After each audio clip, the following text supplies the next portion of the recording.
مفتی محمد کفایت اللہ دہلوی رحمۃ اللہ علیہ پر منعقدہ قومی سیمینار اختتام پذیر۔ تفصیلات کے مطابق مفتی اعظم ہند حضرت مولانا کفایت اللہ دہلوی رحمۃ اللہ علیہ کی حیات و خدمات پر مبنی 2 روزہ قومی سیمینار کی اختتامی نشست دہلی کی انسٹیٹیوشن کلب کے مولانکر ہال میں منعقد ہوئی۔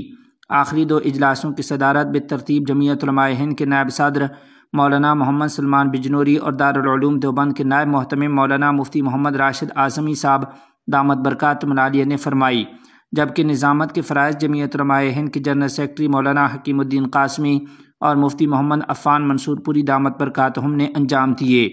گزشتہ شب دارالعلوم دیوبند کے محتمم مولانا مفتی ابوالقاسم نعمانی صاحب دامت برکاتہم نے اپنے مدلل خطاب میں مفتی اعظم ہند رحمۃ اللہ علیہ کی سیرت، کردار، انکساری خدمات اور ملک و ملت کے لیے ان کی دور رس کاوشوں پر جامع روشنی ڈالی۔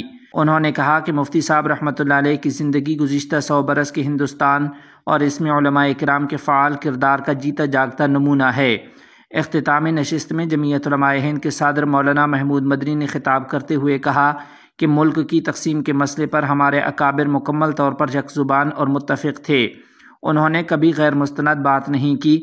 آج کچھ نوجوان حالات کے تناظر میں شکوک میں مبتلا ہو جاتے ہیں، مگر حقیقت یہ ہے کہ اکابر کا فیصلہ بالکل صحیح اور حکیمانہ تھا۔ افسوس کہ اس وقت ان کی آراء اور تجاویز پر پوری طرح عمل نہ ہو سکا، ورنہ آج ملک کے حالات بالکل مختلف ہوتے۔ مرکزی جمعیت اہل حدیث ہند کے امیر مولانا اصغر علی امام مہدی سلفی نے کہا کہ فقہ، فتویٰ اور تقویٰ تینوں صفات کا حسین امتزاج مفتی صاحب رحمۃ اللہ علیہ کی شخصیت میں نمایاں تھا۔ جمعیت علماء نیپال کے صدر مولانا خالد صدیقی نے کہا کہ مفتی کفایت اللہ رحمۃ اللہ علیہ سیاست اور فقہ دونوں میدانوں میں یکساں طور پر فعال اور مؤثر تھے۔ جمعیت علماء ہند کی مجلس قائمہ کے صدر مولانا رحمۃ اللہ میر کشمیری دامت برکاتہم نے کہا کہ مفتی کفایت اللہ رحمۃ اللہ علیہ کی شخصیت صرف ہندوستان ہی نہیں بلکہ پورے بر صغیر کی متفقہ قیادت تھی۔ ان کی معروف تصنیف تعلیم الاسلام عالمی سطح پر پذیرائی حاصل کر چکی ہے۔ نائب صدر مولانا سلمان بجنوری دامت برکاتہم نے بتایا کہ حضرت شیخ الاسلام مولانا سید حسین احمد مدنی نور اللہ مرقدہ بھی ان کی علمی و فکری بصیرت سے حد درجہ متاثر تھے اور کئی مواقع پر ان کی رائے سے اپنی رائے تبدیل فرما دیتے تھے۔ سینئر ایڈوکیٹ سپریم کورٹ اور مورخ انیل نوریا نے کہا کہ مہاتما گاندھی سے لے کر جواہر لال نہرو تک سبھی مفتی صاحب رحمۃ اللہ علیہ کے مداح تھے۔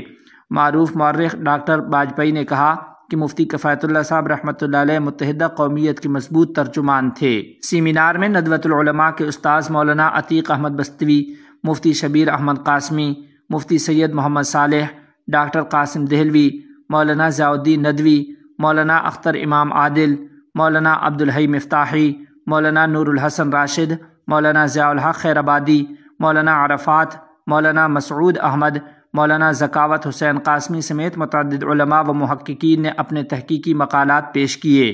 کانگریس کے رہنما عمران پرتاگڑی نے کہا کہ سبھاش چندر بوس نے مفتی صاحب رحمۃ اللہ علیہ کو آزادی ہند کا بہادر رہنما قرار دیا تھا۔ انہوں نے کہا کہ جمعیت نے ہمیشہ ملک و ملت کے مفاد میں قومی و عالمی سطح پر نمایاں کردار ادا کیا ہے۔ اپنے اختتامی خطاب میں مولانا مفتی راشد اعظمی صاحب دامت برکاتہم نے کہا کہ مفتی کفایت اللہ دہلوی رحمۃ اللہ علیہ کی سب سے بڑی شناخت ان کی سادگی اور راست بازی تھی۔ ان کے زمانے میں ایک بڑی عوامی تحریک بھی اٹھی جس کی قیادت انہوں نے بے خوفی سے کی۔ تعلیم الاسلام بچوں کے لیے انمول تحفہ ہے۔ آخر میں مولانا حکیم الدین قاسمی نے تمام شرکاء اور مقالہ نگاروں کا شکریہ ادا کرتے ہوئے بتایا کہ جمعیت اب تک 5 بڑے قومی سیمینار منعقد کر چکی ہے اور 8 اکابر پر متعدد کتب بھی شائع ہو چکی ہیں۔ اجلاس کا اختتام مولانا حبیب باڈوی دامت برکاتہم کی دعا پر ہوا۔ سیمینار میں دہلی اور بیرون دہلی سے 1000 سے زائد علماء، محققین اور دانشوروں نے شرکت کی ہے۔